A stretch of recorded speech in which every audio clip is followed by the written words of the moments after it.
this episode of My Cat's Tale, let's meet Ophur and Rosie.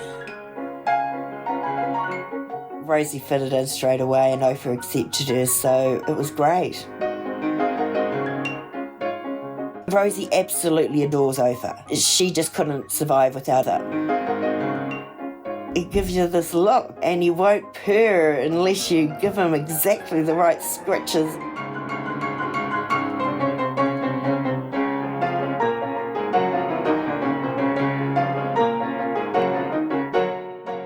Joining us now on My Cat's Tale, Carla. Hello, Carla.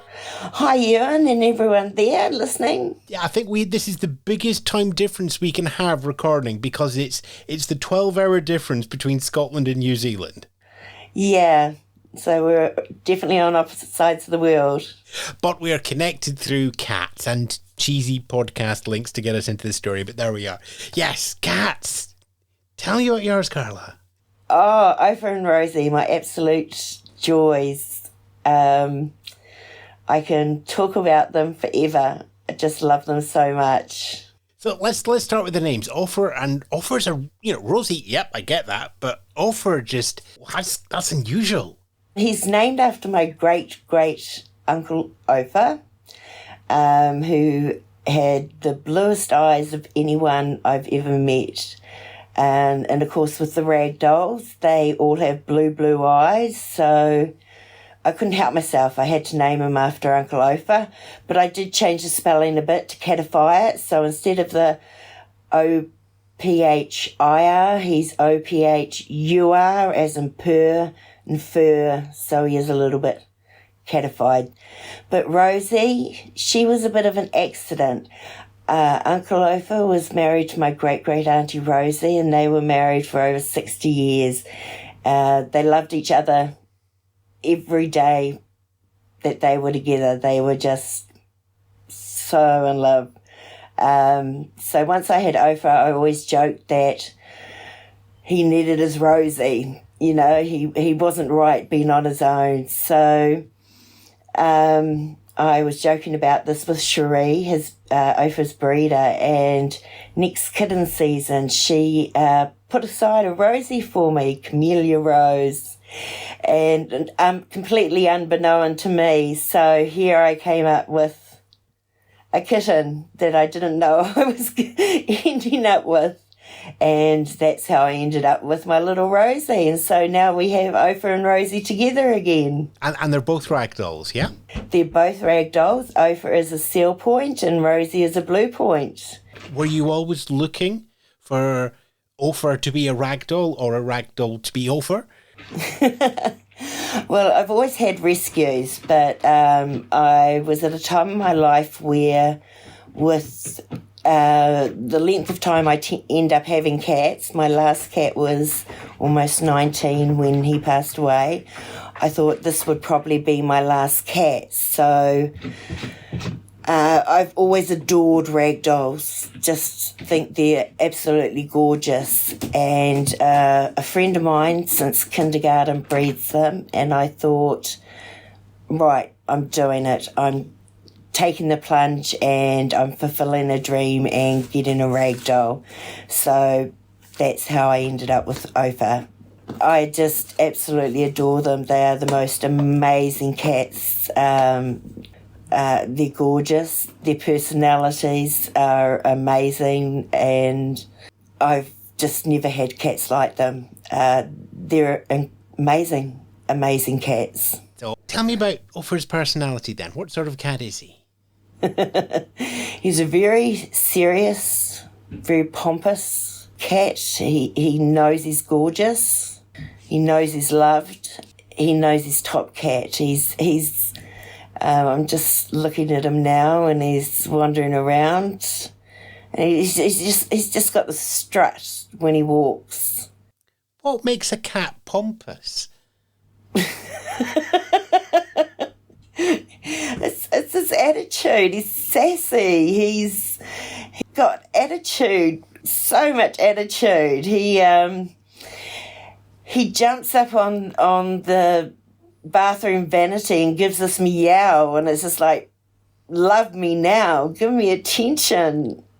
and you have to give him love, and you have to give him the pats and scratches exactly how he likes it, and if you don't, it's just like he gives you this look, and he won't purr unless you give him exactly the right scratches in exactly the right way, and he just has this look of the disdain if you don't do exactly what he wants and at exactly the right time. And he even temptations, or what do you call them over in the UK? Like the dreamies. Yeah. He'll turn them down because he doesn't want one of them. He wants a Licky Licks, or we call them go-gurts on Cats of Twitter, the puree treats in the tube, because a temptation or a dreamy isn't good enough for him. He's high maintenance, this cat. Rosie's full of glee and playfulness and youthfulness, and Ophur just looks down at her nose at her and thinks, all right, whatever. You just can't help but love him. What about between the two of them? Do they love each other? Most of the time, Rosie absolutely adores Ophur. She just couldn't survive without Ophur. We're currently having the box issue. Ophur has found a box he loves, and so he likes spending a number of hours a day in the box, where he plays with his mousie in it and then sleeps in it. And Rosie's just distraught because that's the time for sleeping on the bed where she snuggles up with him. She just doesn't know what to do with herself, so she's wandering around the house with her tail in the air because she can't get to Ophur in the box. And she's just got to be with Ophur on the bed or in their chair, snuggled up with him. Or playing with him, or chasing him, or him chasing her. She just adores him. And most of the time Ophur's tolerant of it, but sometimes he just gets sick of her, and he'll just give her a bit of a growl or a swipe and say, nah, I'm sick of you today, bugger off. It sounds like Ophur's very regimented. He's got a nice, good timetable for the day. Yes, very much so. Whereas Rosie's more, I'll do a bit of a Zoomy now, go a bit crazy, have a bit of fun. I'll take off through the catio and do a vertical Zoomy up the scratching post, and then I'll come back and snuggle with you, Ophur. But Ophur's got his timetable, he does what he does. He's very obsessive too. There's been Dolly, which is my mum's doll from when she was a little girl, that lies on her bed, and he snuggles with her. He wraps his paw over her. Then there's the bath mat, which we have to put down for him every night to sleep on. He's got his 5 favourite toys, which he's put into the bathtub, and they have to stay in the bathtub. If Rosie takes one out to play with, he gets upset and he goes and picks it up and puts it back in the bathtub, and he plays with them only in the bathtub. And now he's got his box, which Rosie isn't allowed in. What's the age difference? How old were they when they met? So there's 9 months different in the age, but Rosie actually arrived on Ophur's first birthday. And Ophur is coming up 3 years old, and Rosie's going to be 2 years old in a couple of weeks. So they're really close in terms of age then? They are, but they don't seem it. Ophur seems like a quite mature cat, whereas Rosie is still like a little kitten, the way she plays. But yeah, Ophur's very serious, very old in his attitude, and Rosie just wants to play and have fun. So yeah, they are really different in their attitudes, and it makes them seem quite different in their ages, yeah. So it didn't take you long to decide that Ophur needed a companion then. So was that planned? No, totally unplanned, as I said. That Rosie was a complete surprise to me and Ophur. He didn't seem happy about it at first. When she arrived, he was sitting on the bed and I sat her down beside him and he gave her a growl and she hissed back and swiped, and that was that. She told him, I'm here to stay and you're not getting rid of me, and that was kind of it. That really easy to merge the two together and settle Rosie into the house. I didn't have any trouble bringing Rosie in with Ophur.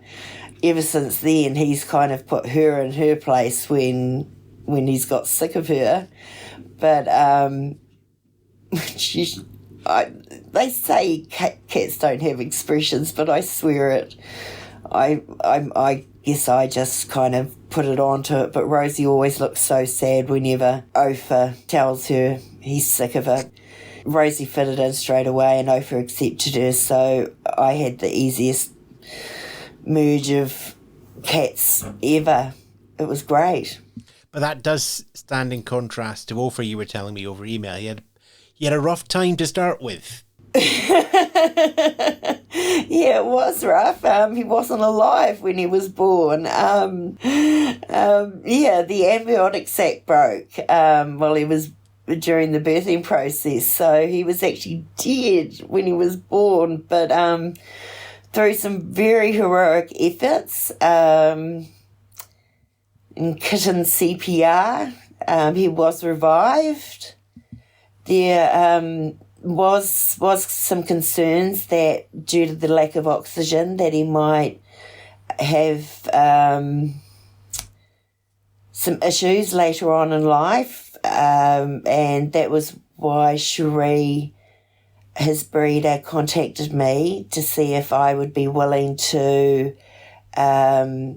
take him on to raise him, because she knew I was experienced with cats and would be able to manage any of those sorts of issues. But he's turned out perfectly fine.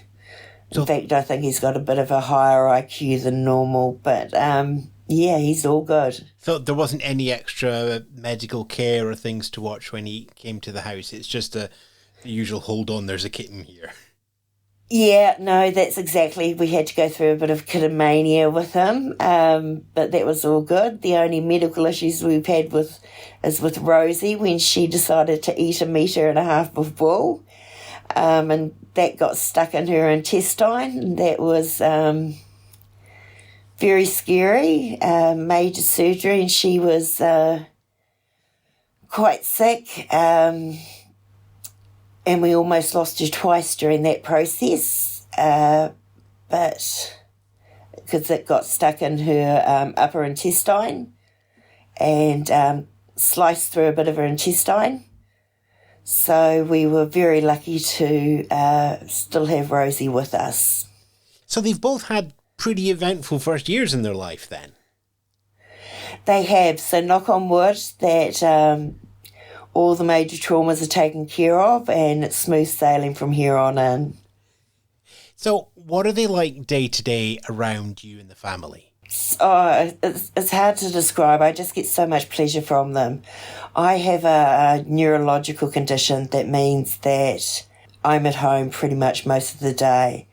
So they bring me so much joy. They entertain me. They give me love and comfort, and it's hard to describe how much they mean to me and how much joy they bring to me. It's so meaningful. And I live with my mum, and mum and Ophur have got a really close bond as well. I also have a lot of carers coming in and out to help me. So they're just so comfortable around the carers, and that's really good to watch. They don't run and hide. They go and greet the carers and say hello and wander through their legs and want to want to snuggle and pat from them as well. So they're just so friendly and want to say hi. Rosie's a bit shyer since her surgery last year. She's a bit more wary of people.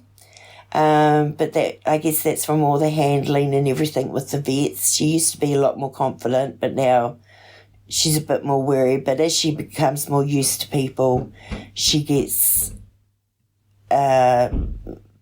more confident with them. But yeah, Ophur's like, yeah, who you want to know, what are you doing in my territory? Do you give a good pat or not? And yeah, they're great. They know the routine. Rosie doesn't like it when I leave her. We've got the house divided into two areas. One area is for the dog, that's the living area, and the outside area, the little wicket. He has that, and the cats and I are in the back of the house with the bedrooms and bathroom and everything.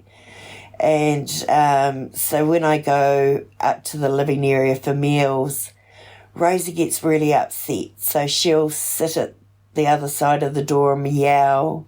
She has been known to run at the door and throw herself at it, to bang it and make it known that she's not happy that I'm not there with her. Yeah, she just doesn't like not having me around. And it's really joyful coming back and opening the door and having them both sitting on the other side, knowing that they miss me. So, yeah, we've all got our routines, the cats and I, with breakfast, starting off from breakfast and going right through the day and dinner. And I wake a lot through the night, so they get up with me and have a play in the catio, and then we go back to bed, and Rosie will climb on top of my feet, and Ophur will go back to his bath mat, and off we go back to sleep again, and all's good in the world. What difference have they made to your life? Oh, so much. So much. They bring a smile to my face. I can have a chuckle. They remove stress and help relax me. They bring me comfort, just to be able to run my hands through their fur is so relaxing. To have something to occupy me, to have a purpose, to be able to care for them. They bring my stress level down and help with my pain. They just mean so much to me. They give me purpose by removing the focus from myself and by making me have someone else to care for and love. And they bring so much joy and laughter and love. Through them, I've just met so many wonderful cats and their humans through Cats of Twitter, which has been amazing. It's broadened my horizons and taken me out of myself and into the world again. Taking their photos and telling their story each day in their posts on Twitter has been so much fun, and sharing the joy that they give me with the rest of the world. That's what they do for me. If it makes one other person smile that one day, it really is joyful, because I'm sharing the love they give to me. It's I'm actually feeling quite emotional, because they just mean so much to me. I just couldn't bear to think of life without them now. I've had some wonderful cats over the years, but there's just something so special about Ophur and Rosie. I just can't explain it. Well, Carla, it is a fantastic and uplifting story, both of Ophur and Rosie, but also for yourself. And it just shows that, okay, they can't stand up and go, you know what, we love you, but they can stand up and go, we love you. And thank you so much for telling us their tale. Thank you so very much for letting me share my love for Ophur and Rosie with you. You've been listening to My Cat's Tale, a Spence Media production. Listen to more tales of our perfect pets at mycatstalepod.com and support us on Patreon.